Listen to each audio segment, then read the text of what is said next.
Sure can. Okay, awesome. And the recording just started. So my name is Mateo Hewish, and I am thrilled to welcome you all to SSBTR's Cutting Edge Brain Tumor Research Speaking event, featuring the National Brain Tumor Society and Dr. Nathalie Agar. At this event, we'll be sharing the importance of funding brain tumor research, the latest advancements in brain tumor surgery, cultural competency, and the importance of increasing diversity in the medical profession, and also access to free and low-cost medical schools, and ways to get involved in brain tumor research as a high school student. And I'd like to thank our guests once again, Morgan Whaley from the National Brain Tumor Society and Dr. Nathalie Agar for being with us and speaking with us today, as well as the Med Club for hosting and publicizing this event. Awesome. Okay, and for our program today, I'm just going to share really quick what SSBTR, BASO, and NBTS does. There's a lot of acronyms here, and the importance of starting an SSBTR East Coast chapter. We will then hear from Ms. Morgan Whaley, who is the Associate Director, Foundations Relations of National Brain Tumor Society. She will discuss the Society's role in scientific oversight, strategy, and share the latest advancements in brain tumor research. We will then hear from Dr. Nathalie Agar, who is the Associate Professor of Radiology and Neurosurgery at Harvard Medical School, and is a founder and director of the Surgical Molecular Imaging Laboratory at Brigham and Women's Hospital in Boston. And correct me if I get any of those names wrong.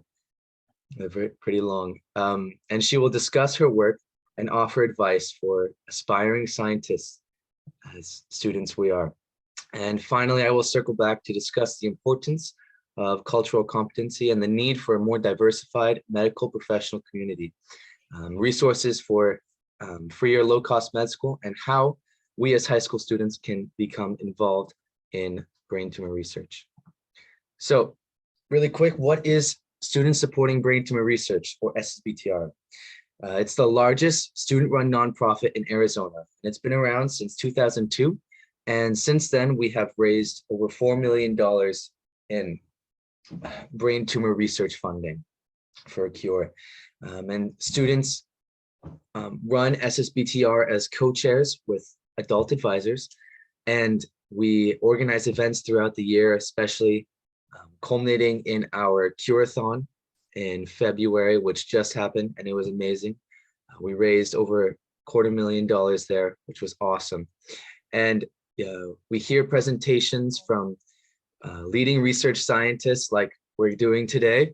And we also have the opportunity to watch a live brain tumor surgery.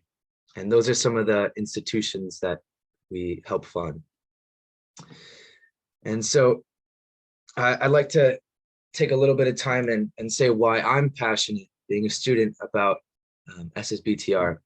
And so I'm a co-chair there and the founder and co-president of Brothers and Sisters Serving Others, known as BASO, which I mentioned earlier.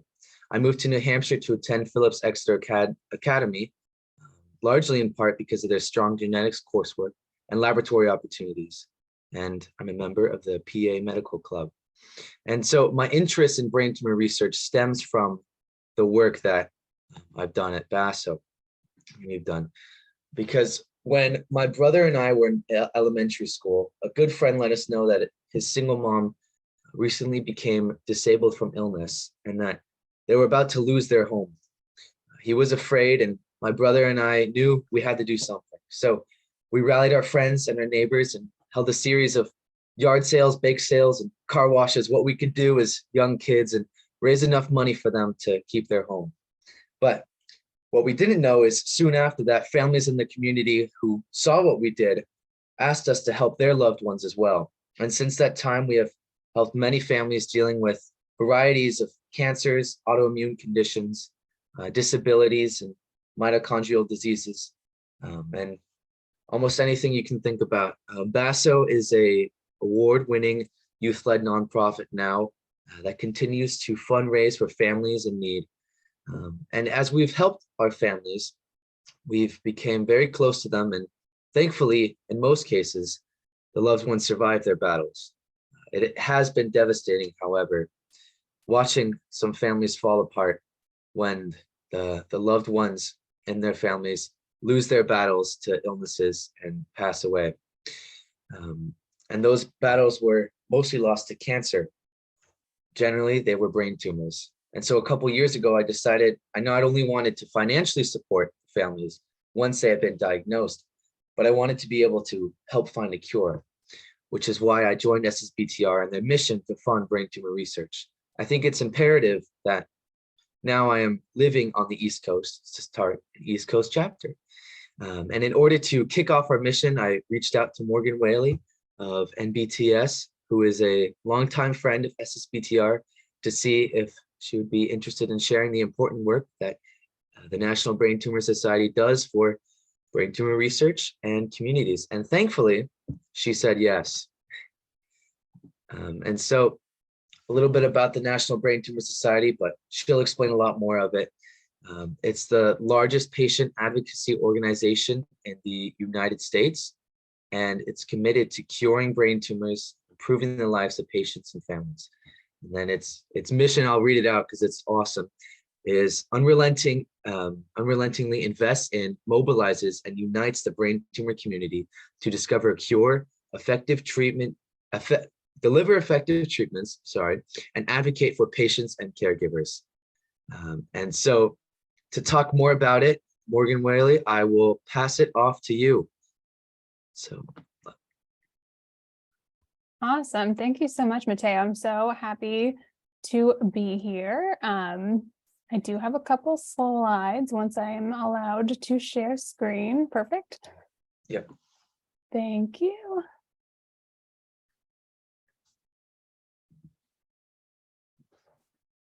We've been working virtually for so long, and you always still need just a couple extra seconds for the technical difficulties. Perfect. So again, thank you so much for having me here today. As Matteo mentioned, my name is Morgan Whaley, and I work with the National Brain Tumor Society on their development team as the Associate Director of Foundation Relations. And I'm here to talk briefly a little bit more about who we are and what we do. As Matteo mentioned, I also think we have a great mission statement, so I popped it back up here again, and everything is in service of our vision, which is to conquer and cure brain tumors once and for all. And a little bit about the history between National Brain Tumor Society and students supporting brain tumor research. I am a longtime friend of SSBTR, and they have been supporting the work that we do since National Brain Tumor Society was founded. They raise a lot of money to go towards our research efforts and specifically benefit pediatric and adolescent and young adult patients. And the funding support that we get from partners like SSBTR really helps enable all the progress that we've made so far and helps fuel the delivery of our mission. And so I thought to get started, I could explain and sort of set the scene about brain tumors as a public health background, because my background is in public health. So unfortunately, we're still in need of some breakthroughs for this community. There are an estimated 700,000 Americans who are living with a primary brain tumor diagnosis. So even though it's a relatively rare disease, that's still quite a few people. And then it's estimated that a little over 94,000 new cases of primary brain and other central nervous system tumors will be diagnosed in 2023. And unfortunately, our survival rates have not improved too much over the past few decades. The current relatives 5-year survival rate for all malignant brain tumors is 35.7%, and that does vary greatly. For example, glioblastoma is the most common primary malignant brain tumor, and the 5-year relative survival rate for GBM is just under 7%, so much, much lower. And some of the biggest challenges about brain tumors is that they're very heterogeneous, so they're all very different. There's over 100 different types, and they all have different presentations and treatments and outcomes. And to date, there's only been 5 drugs and 1 device that are FDA approved to treat brain tumors, and so there's not a lot of options out there.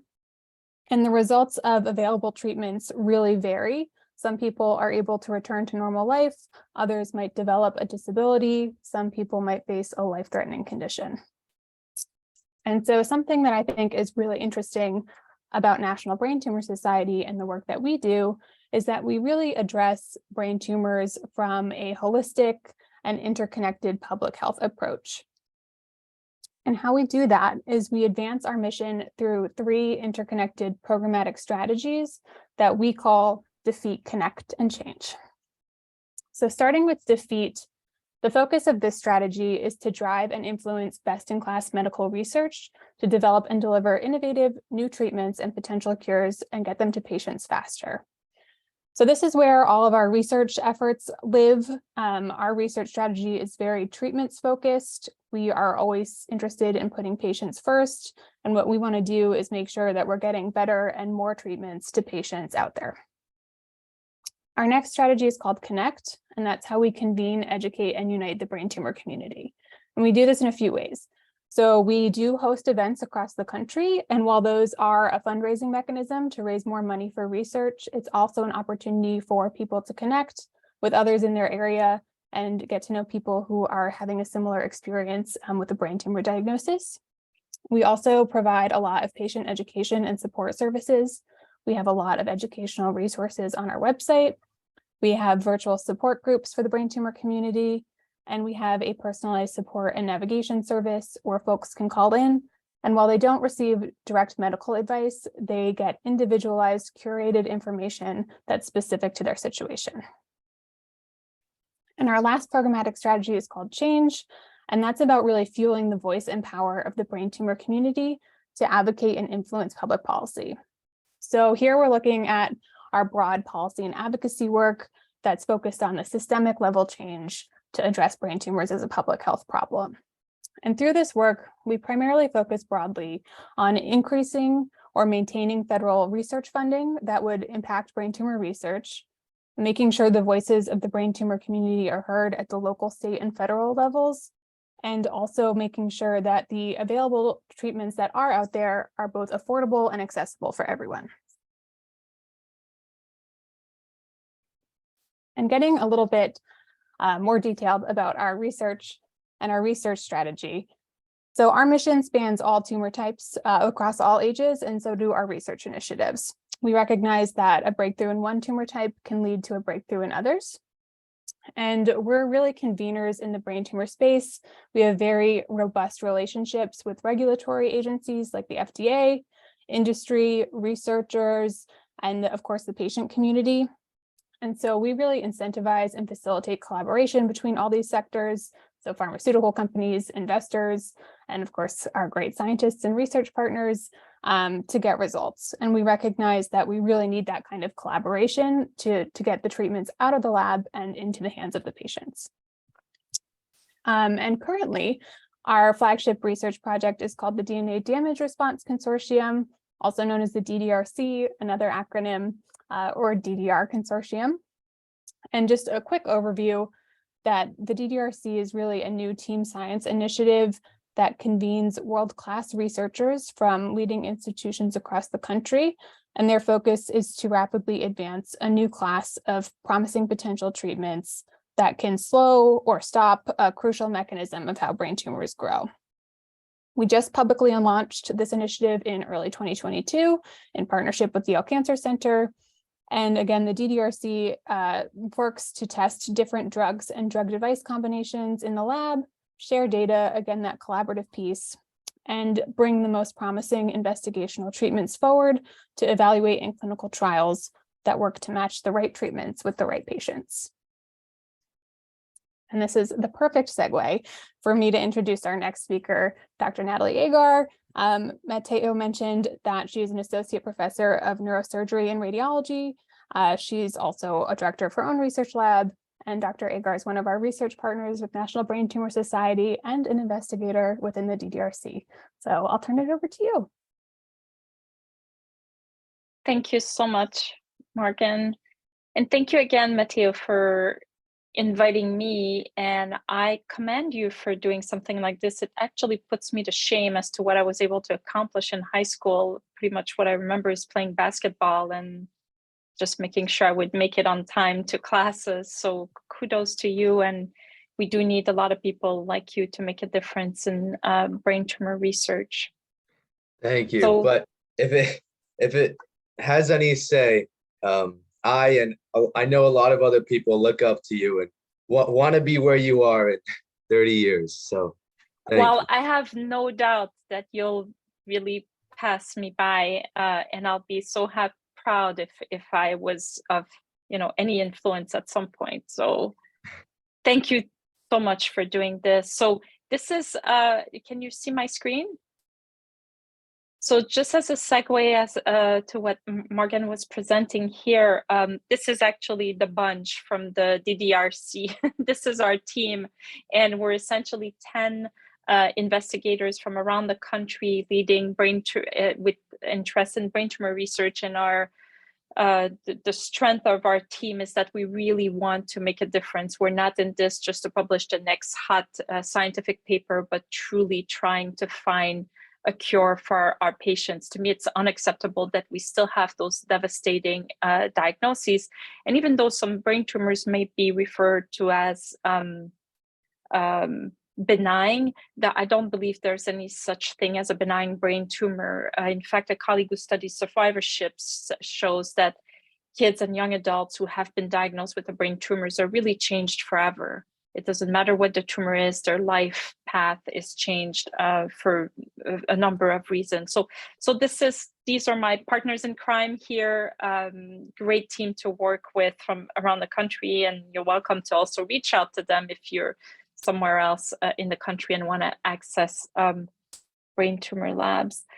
So today, what I thought I'd talk to you about are our efforts in tools that we're developing to support brain tumor therapy with image guidance. And essentially the applications we're using, and I put together a bunch of slides. Please feel welcome to stop me at any point. I was afraid it might be a little too much or too complex, but I think you're pretty sophisticated. So I'm glad I didn't reduce them too much.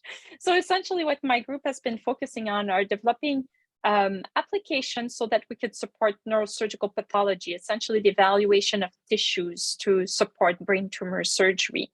And our first questions, or our first goal, has been to develop methods so that we could provide information on margins to the surgeons in real time. Essentially, believe it or not, there's still not a really effective tool to be able to help the surgeons say this is tumor versus not tumor during surgery. Like brain tumors very much look like normal brain. And so the surgeons have to use indirect tools to be able to delineate where the tumor is. And then we've been developing tools to be able to provide diagnostic information to the surgeon in real time, such as tumor type and grade, being able to give information on their behavior. And what we'd like to be able to do someday is to predict response to therapeutics. And we've also been spending a lot of our energy supporting drug development. So essentially, we've developed a platform where we can visualize drug distribution, which is what pharmacokinetics is about, and pharmacodynamics, which is the drug response. A lot of our brain tumor clinical trials are failing, but we still don't understand why. And somehow we keep repeating our pattern of chasing the next hot drug, applying it to brain tumor patients in hope because there's a match to their genetic makeup.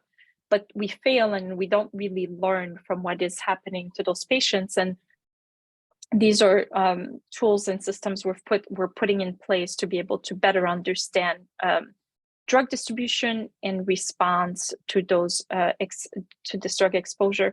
So this is the operating room here at the Brigham that we do a lot of our research in. It's called the AMIGO. It stands for Advanced Multimodality Image Guided Operating Suite. And it's a sophisticated operating room where we have a 3 Tesla, like a big magnet attached to the ceiling here that can come to the patient here and help the surgeon gain a little bit of information during surgery, again, to delineate the tumor.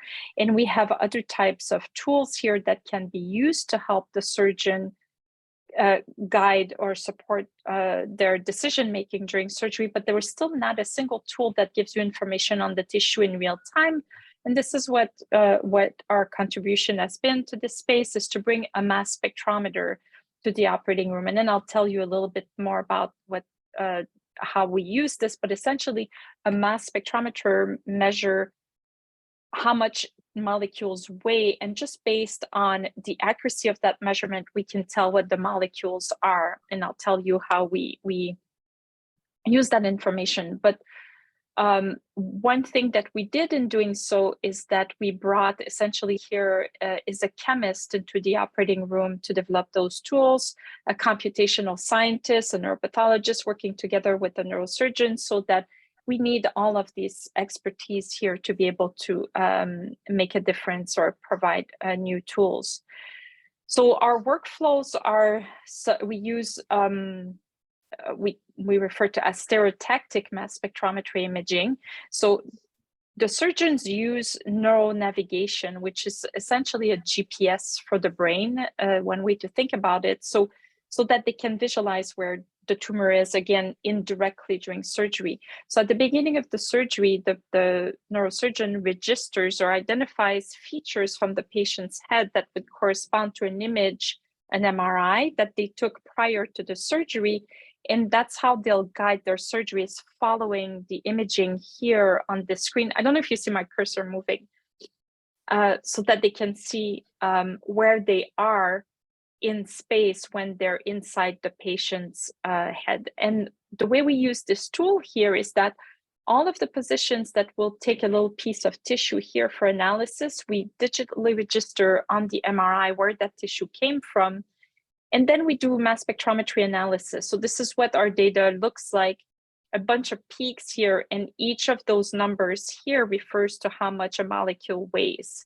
And this is how we can identify what those molecules are, and then we can use them for diagnostic approaches.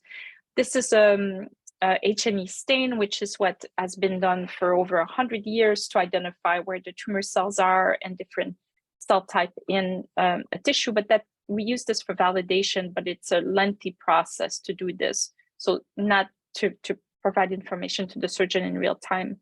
So one approach that the first approach that we've taken to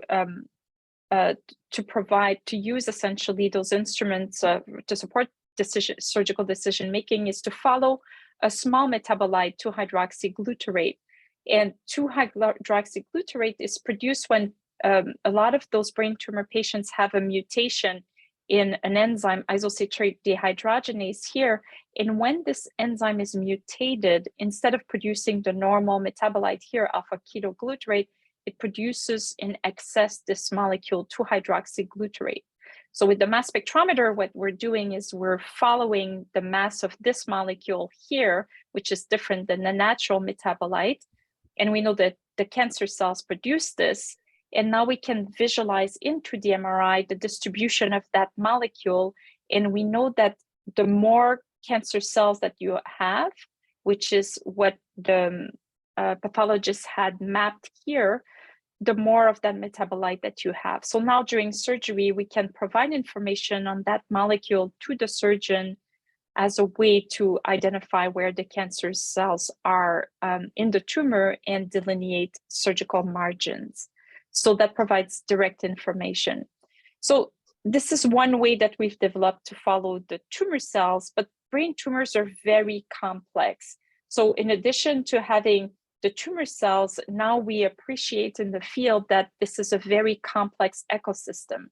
So you have interactions between the tumor cells, the normal cells into the brain, but as well as cells from the essentially immune cells that should be doing their jobs, but don't seem to be doing their jobs too well in the context of brain tumors.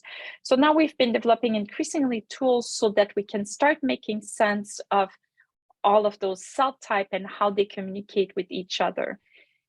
So for this, we use this other mass spectrometry tool where we can do imaging with the direct imaging of tissue section. So we take a tissue section that we prepare, we bring it into the instrument, and then we move a laser here in an XY fashion over the tissue. And every pixel, we get one of those complex spectra that we can use to recreate molecular images here. And now we've used that to essentially understand the distribution of that metabolite that I was just talking about, which is present in the cancer cells, 2-hydroxyglutarate. But we know that this metabolite inhibits or stops immune cells from being effective. So it makes it so that the immune cells will not do their job, and then the tumor is allowed to grow.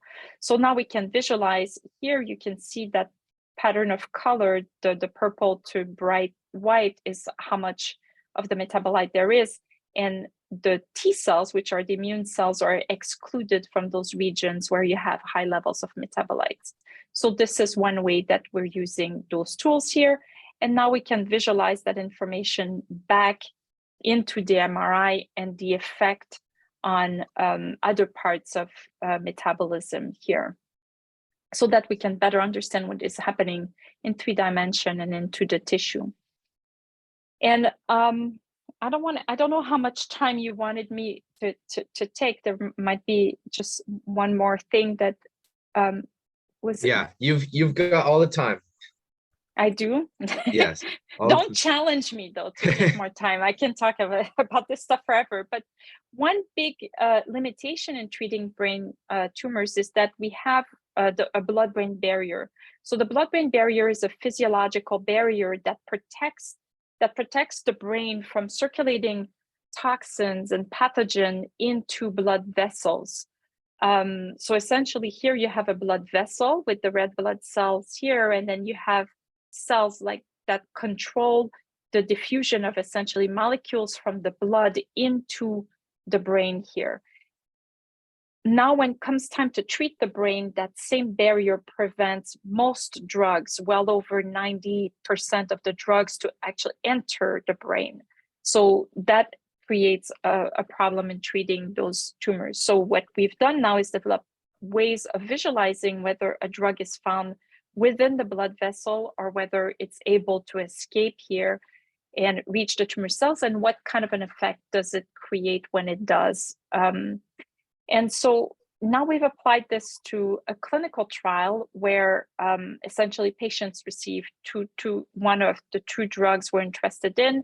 And these drugs are meant to control the epileptic activity, the electric activity around the tumor. And so we want to measure that activity as well as metabolism and the drug distribution, whether the drug distributes into the brain. So I was not sure if I should remove this here, but since you have a neurosurgery committee, I hope you're okay seeing this. So to measure the electric activity, we place a grid here on the surface of the brain once after opening the skull, where we'll measure the electric activity on the surface. And now we can visualize where that grid was placed based on the MRI. And each position that we'll take tissue specimens in green here, we can map onto the MRI where that came from. And then we measure the electric activity here. And just thought I would show this work that is done by Michael in the lab, who's now a PhD student. And this is one case here where we took 5 tissue specimens from this patient here, where we visualized the vasculature. Usually we put that signal in red, but this is essentially signal from blood into the tissue.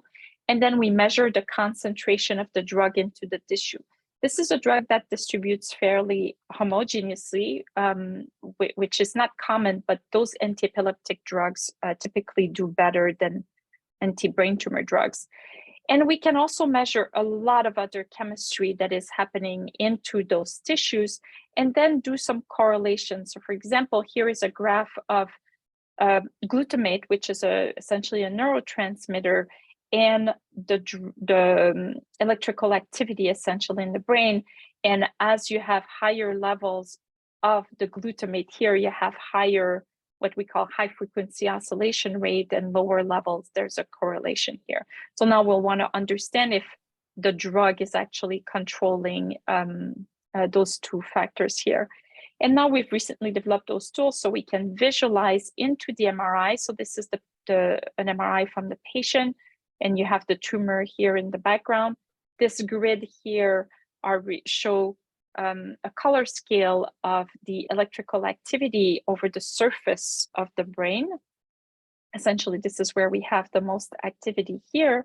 But now we can use those same tools to visualize, in this case, the drug concentration. So this is where you have high level of the drug here and lower level of the drug here. But then we can look at also the distribution of that neurotransmitter here and starting to build essentially models, now mathematical models, to better understand the relationship with the drug and the chemistry that it does to the brain, and then the electrical activity that ensues from that. And now we can put all of this, in 3 dimensions to start working on those models. So, and why is this important is that the colleagues at Stanford University have shown that, in fact, brain tumor cells can actually form a synapse with neurons in the brain. So those you would have 2 neurons here communicating, and then the tumor cell that is here on the right comes and hijacks that synaptic that synapse, and that interaction helps the tumor grow. And what we're interested now in is understanding why. Many people are working on this at the time, and those are 2 of the very talented postdoctoral fellows working on this here. And in this case, now we went back to the dish and we've set up this this setup where we can take tissue, stimulate it, and then I'll skip. I went into way too much detail here, but essentially we can stimulate the tissue either with electric stimulation here or chemical stimulation, and then we can follow metabolism in the tissue when we stimulate the neurons. We think that we know that in this case here, we're following the metabolic response to the activation and wanting to translate this on how does it affect tumor growth. So does that interaction provide more nutrients or triggers a way of bringing more nutrients for the tumor to grow? And those are essentially, I don't know if you started looking at metabolism in some of your classes, but we can map all of those molecules in green here. We can map them, visualize them using the tools that I was talking about. And then we can follow pathways in this way. So we know that when we stimulate neurons, they react very quickly by increasing their glycolysis, which is a form of metabolism. And then as they recover, they switch their metabolism to using this metabolite here, inosine, as a source of, as essentially a fuel. And now we've done this just looking at the neurons, but we're developing the same platform here to see how does that interaction support tumor growth. We're able to do this using these complex, very pricey instruments. So this is one of them here.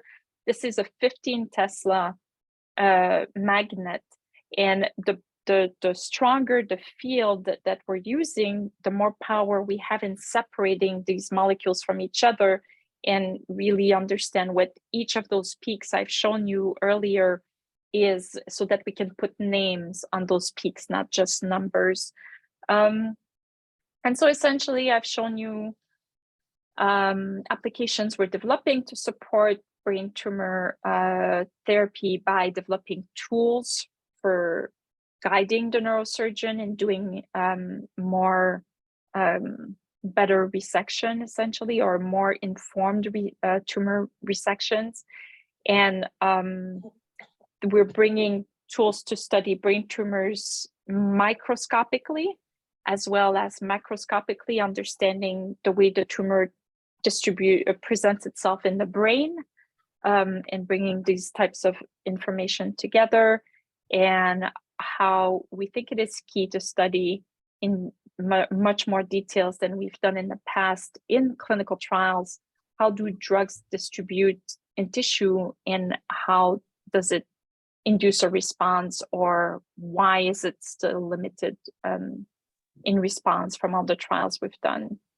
And requires a lot of people to do this type of work. And this is the best way I can find to make sure I don't, and I always still manage to forget people.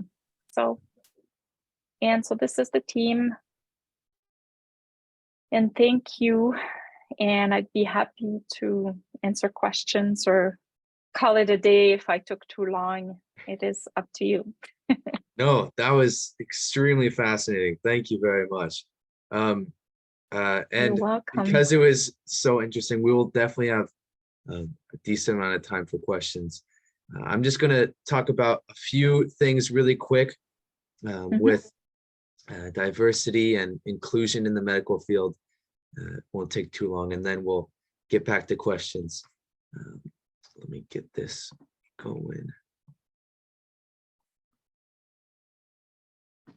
Okay. Hopefully this one is not as blurry. Okay. Awesome.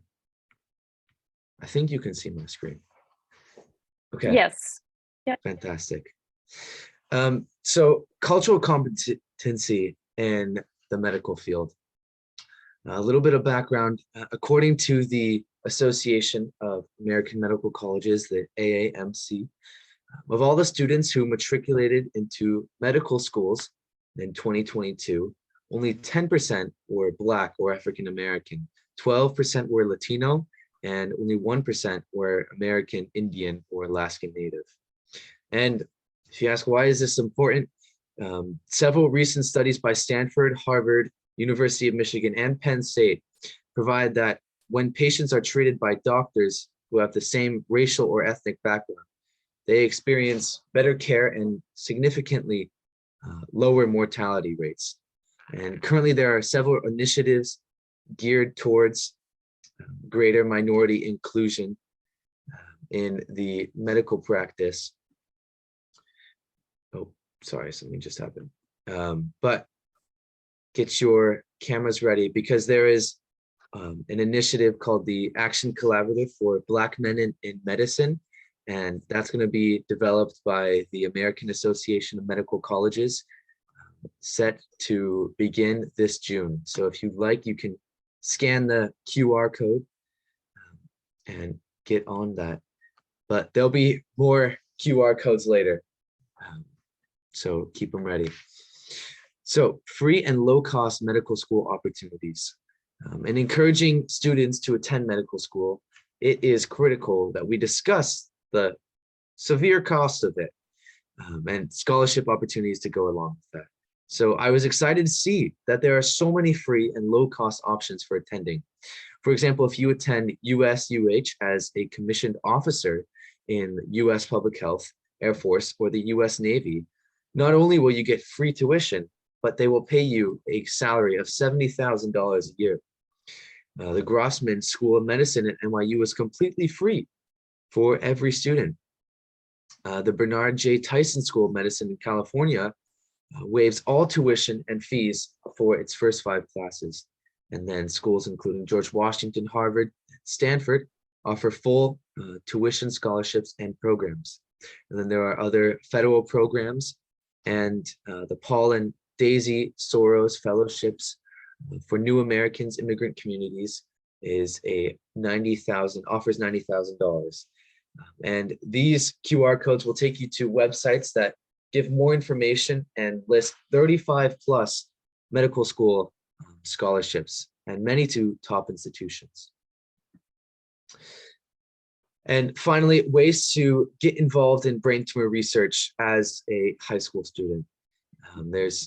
And these are just 2 of the ways. There are many others, but the 2 ways that I'm a part of and I lead, these are them. So SSBTR, we are, for the East Coast, we are looking for students to fill leadership positions and take the lead on either in-person fundraisers like a Dance for a Cure, which I've run before, or virtual fundraisers such as video game tournaments, which work out very, very well and get a lot of people to come, especially kids.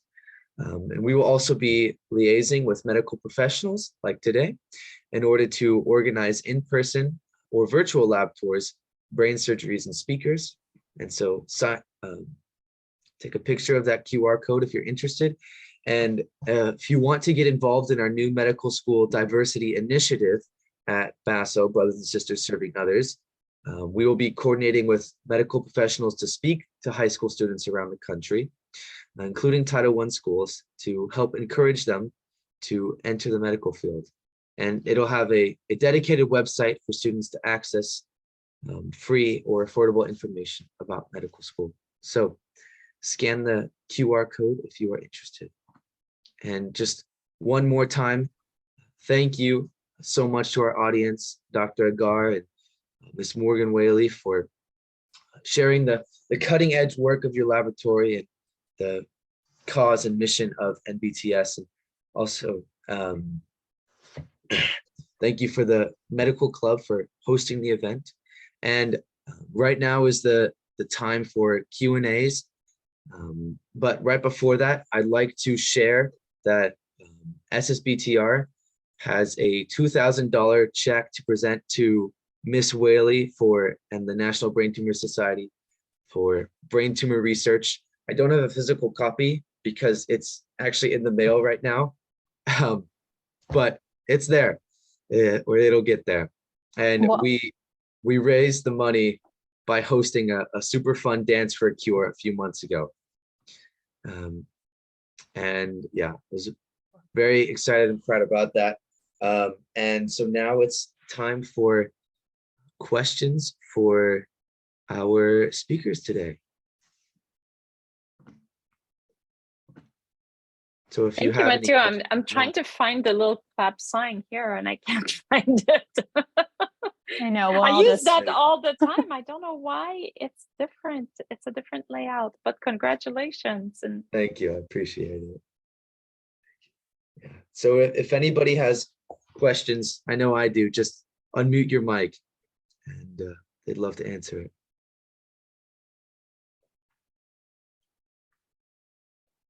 Yeah, and you're welcome to show yourselves too. I'm Solomon. I had a quick question. I wanted to ask if you could elaborate more on the effect of synapses and brain tumor cells with neuron cells in the brain. Well, so this is work that was done by Dr. Manger at Stanford University and Dr. Winkler in Germany. And what they have found is that, yeah, essentially the tumor cells are hijacking synapses and engaging some signaling cascades that actually will promote tumor growth.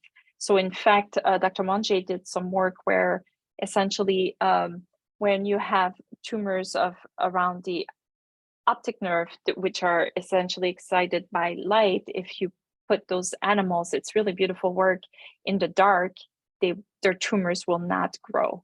So and they've done extensive molecular characterization of those pathways, landed on some molecules, Ligand 3, Adam 10, I think is the protease right now that they're considering. Our interest here is to see the link with the excitation of neurons, the metabolic response of neurons to excitation, and how that might change the way that the tumor uses fuels, and how we may be able to target tumor growth in this way. But we're very early into this space here. Thank you very much. Appreciate it. You're welcome. And the idea of this clinical study I was showing is that if we can find drugs that better control that electric activity around the tumor, we know that there's more epileptic activity around the tumor, maybe we would be able to control to some level tumor growth.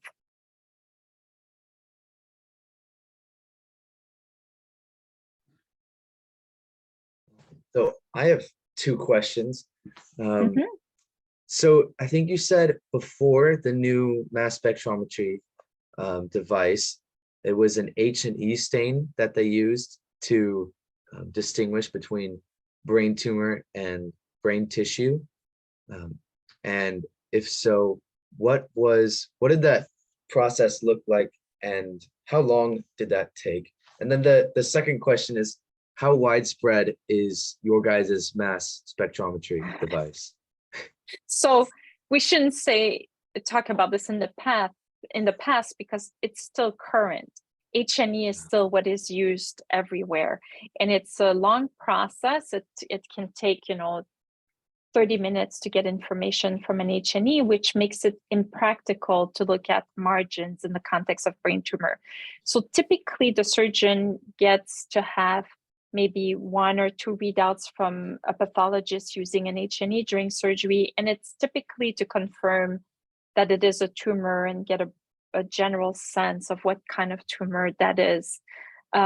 It's still it takes a long time. I usually have a slide right after the one where I showed what we're trying to do, where we're trying to do those analyses very, very fast, like seconds, time scales, and down to a few minutes, but the translation takes years. So we've been working on this for well over a decade, from developing the workflows and starting to think about translating them into clinical assays that could be used. So essentially our idea would be that what a pathologist would be able to tell you from a tissue using an H&E, maybe we would like to be able to say similar information, but very rapidly and not as subjective. So it's not a tool that is widespread. There are other groups working since then on similar approaches, but this is not the one that I showed you. That one molecule we use is a study that has IRB approval, so that we can communicate the information back to the surgeon, and they could use that information using their best judgment. But it's just on that one study here, so it is definitely not widespread. So and the reason it's so is that you need to work with the vendors, right? And there's some engineering to do it. So we've shown the concept and the value, and now it needs to be commercialized eventually to be widespread. Yeah, I bet it's an arduous process. Yes. Awesome, thank you. Any other questions? You're welcome. Yeah, no issue. Thank you so much for doing this. And I thought what you were talking about in terms of trying to fine-tune your instruments, in terms of drogometry of these tissue specimens was quite interesting. And I was wondering how you were able to tune your instruments specifically for, I guess, drug molecules that are more of interest to you. And if you could talk more about that process. Thank you. I am sorry, I could not hear very well. I just was able to, I increased them. Me as well. Do you Maisha, mind could you repeating just this? repeat it? Yeah. Oh, so it's not just me. Okay. Yeah. Yeah. Is it working now? Can you hear me fine? Yes. Okay, perfect. Let's see. Okay. So I was just wondering, in terms of your research about, the drug imaging of specific tissue specimens, I thought that was quite interesting. And I was wondering how you're going about that process in terms of fine-tuning your instruments, looking at specific drug molecules that are of interest to you, and if you could walk us through that process. So how do we become interested in specific molecules? Yes, and also how you're, I guess, fine-tuning your technology to look at those more closely. Mm-hmm. So the interest, as typically will work from what is known in other cancers, new molecules. Brain tumors usually come last, or more risky applications, not as many patients, but essentially when there are new drugs that come for other types of cancer, when we see that we have similar genetic markers in our tumors, in the brain tumors, then we try to get those drugs from pharmaceutical companies and see if we can get some results. We usually start in a dish with just, tumor cells. And then if we're seeing a response, then we bring this into an animal model where we create, brain tumors. And if that's promising, then we bring a clinical trial and then study the drug into that clinical trial. And the advantage of using the tools that we're using, the superpower of those mass spectrometers, is that we can very specifically detect molecules just based on how much they weigh. So that bypasses a very complex process in drug development that would require that when you're interested in a new drug, you have to label it with something. And when you label a drug, you'll change its chemistry, you'll change its behavior. So here, we can fine-tune our instrument to look specifically for that drug. And the way that we fine-tune the instrument is that we take just a pure drug and then we analyze it. We get what we call an accurate mass. And so we know the elemental composition, and then we do there's different ways to analyze that data. So we fine-tune the instrument for that drug. And then after that, we visualize it into the tissue. And because we understand the signal of that drug, we can separate, and because we have this really big magnet, then we can separate the signal from that drug from a lot of other molecules.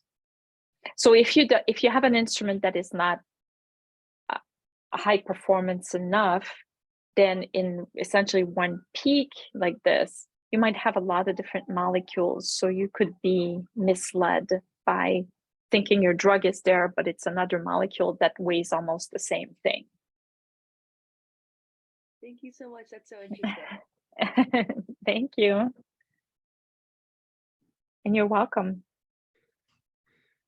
I think we have time for one more question if somebody wants to ask. Yeah, Lucas.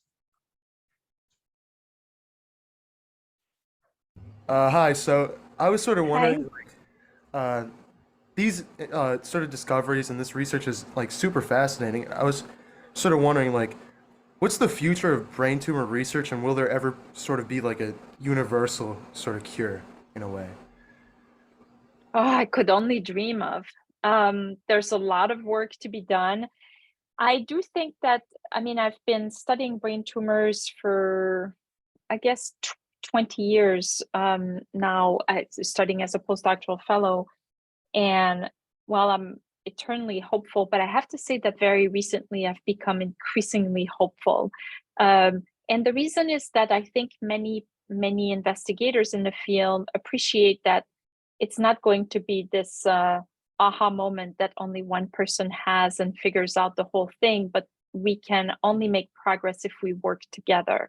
And this is essentially what the National Brain Tumor Society gave us the opportunity here to do, is to bring essentially a gang of 10 of us joining forces. We all have, and I'm not saying that it's just us, but in general, in the field, that's what is understood, is that we have to work together. So coming together as a group of 10 here, we have very complementary expertise, complementary resources. So now what we're doing is we're looking at different drugs of interest, and then we can take a much broader perspective and do this very effectively, and test those drugs and identify the best way also to combine them. So I think we'll still be busy for some time, but I do have hope that we're starting to learn, and that we can, affect change. But we'll still need you if that's something you're considering. We won't be done by the time you graduate. I don't think so. We can always hope. Yes. Yeah. Awesome.